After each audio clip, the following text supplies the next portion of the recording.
প্রতিটা সৃষ্টি আল্লাহ পাকের এক একটা মেসেজ দেয়। ঠিক মেয়ে মানুষও একটা মেসেজ দেয়। কি মেসেজ? আল্লাহ পাক মানুষকে সবচেয়ে সুন্দর করে সৃষ্টি করেছেন, আর মানুষের মধ্যে মেয়েদেরকে সবচেয়ে বেশি সুন্দর করে সৃষ্টি করেছেন। আল্লাহ পাকের সবচেয়ে সুন্দর সৃষ্টি হচ্ছে মেয়েরা, এবং তারা খুব নরম হয়, নরম, প্রজাপতি ধরার মতো। প্রজাপতিকে ধাপ করে ধরতে পারবেন না আপনি। শক্ত করে ধরতে গেলে প্রজাপতি নষ্ট হয়ে যাবে, মরে যাবে। প্রজাপতিকে কোমল ভাবে ধরতে হবে। ঠিক মেয়েদের সামনেও আপনার কোমল থাকতে হবে। বেশি হার্ড হতে যাবেন, শেষ। আমি আপনার গার্লফ্রেন্ডের সামনে কোমল হতে বলি নাই, আপনার ওয়াইফের সামনে হতে বলেছি।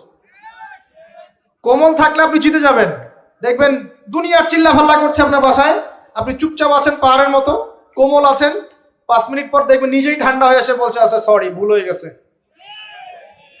আর যদি আপনি চিল্লা ফাল্লার কাউন্টার দিতে যান, তাহলে